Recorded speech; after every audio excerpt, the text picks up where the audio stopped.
Hello, today we're going to be talking about our physics project, which is the DIY version of the flying carousel.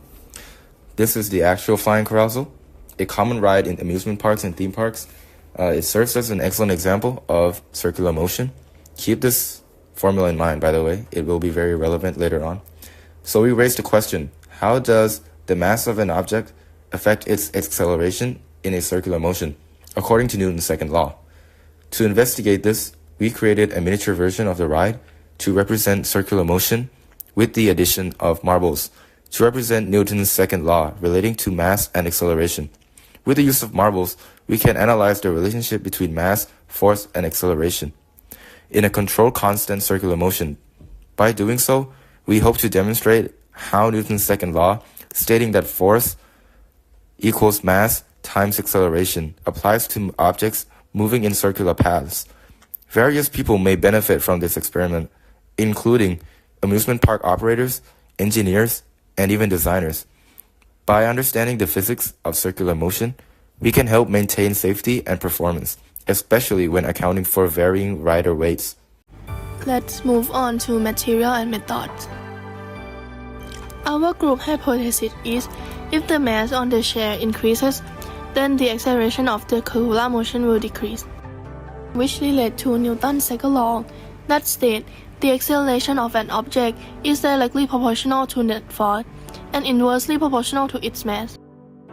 For material list, this is our group material that we use in the project, including DC motors, 9-volt battery, cardboard, hot glue, duct tape, string, stick, marble, color paper, TOA glue, scissors, cutters, ruler, switch, and wire. For the procedures, we start from cut out a flat circular piece of cardboard with a 6.5 radius as a base. Then use the color paper to cover the cardboard. Then cut out smaller circular pieces of cardboard. Apply hot glue to one side for one and both sides for another. Then cut a cardboard into an 11 cm x 25 cm rectangle. After that, cut one long stick into 6 small pieces approximately 10.5 cm each, and hot glue 6 sticks on the other piece of cardboard and stick them together.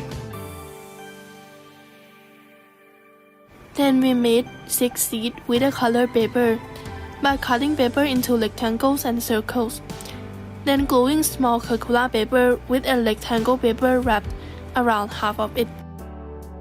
After that, we cut 6 strings around 35.5 cm each and insert them to the chairs. Accordingly, hot glue the other end of the string to the stick. And we attach DV motor underneath the small cardboard. DV motor is represented. Then we use hot glue to attach substick to the bottom of the motor. It will look like what you seen in the picture. Next, we connect the motor to the wires and following by the switch, then the battery. In the video is when we try to connect the wire with the switch and make the rectangle paper to a cylindrical shape and cover the wires. And lastly, hot glue the bottom of the cylinder to the base. Then we are done.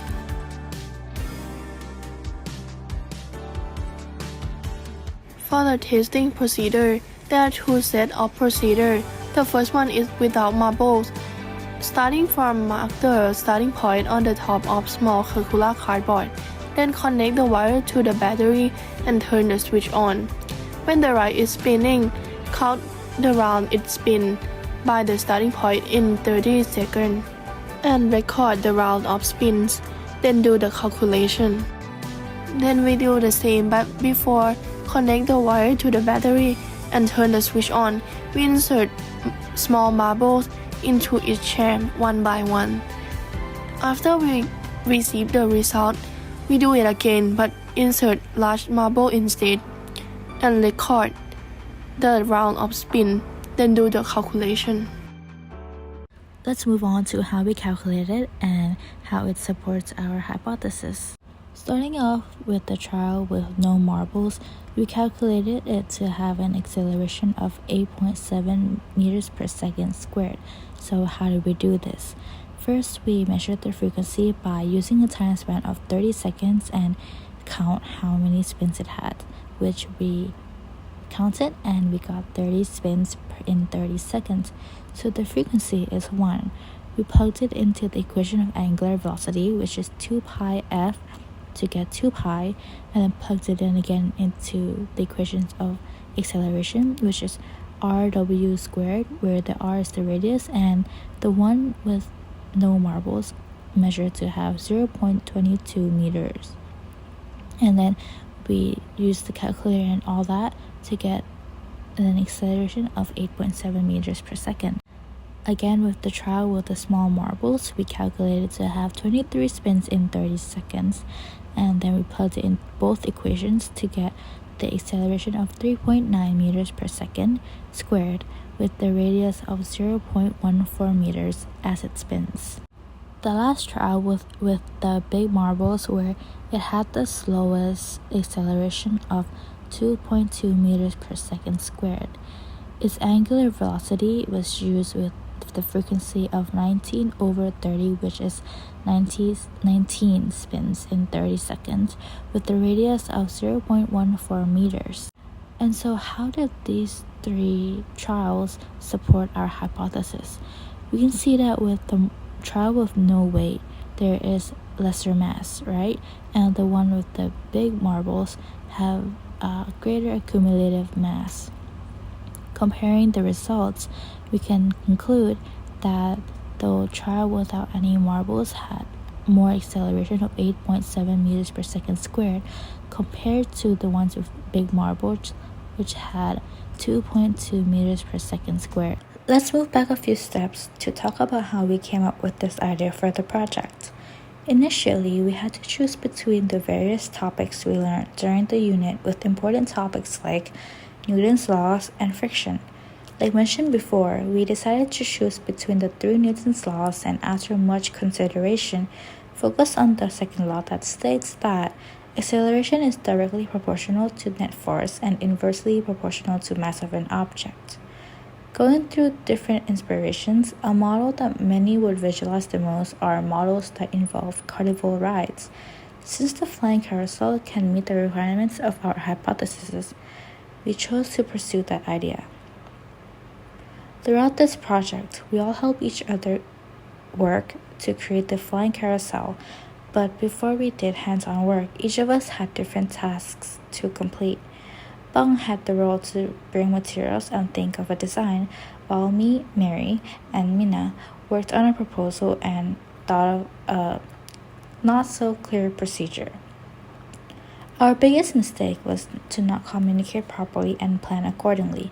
This led us to having complications during our time, and we didn't have an uptight procedure that we could follow through completely. However, we slowly gathered our ideas to make this project work. Our carousel was going to be spun manually, following our hypothesis, but as it won't give out a constant net force, we decided to use the motor as a different approach. Throughout the project, there was also a time where we ran out of materials and no one had the time to go and buy, creating a pause to the project that we eventually had trouble picking up because we didn't know what to do next. To conclude this part, there were many regrets and changes that occurred during the project, but it turned out well as everyone finished their assigned tasks. Lastly, for the discussion, the thing that went well was the time management in the beginning of the project. We planned ahead what would we do first and what would we do next. Also, our group have ability to manage unforeseeable situation and issue very well. However, there were a lot of problems along the process. The first one was we were not able to control the net force on the carnival ride, so we changed from testing the net force and acceleration and focusing on the circular motion instead. We also need to use the motor because we was not able to make it spin. So the only way to make it spin is using motor. That's why we need to cancel one of our hypotheses.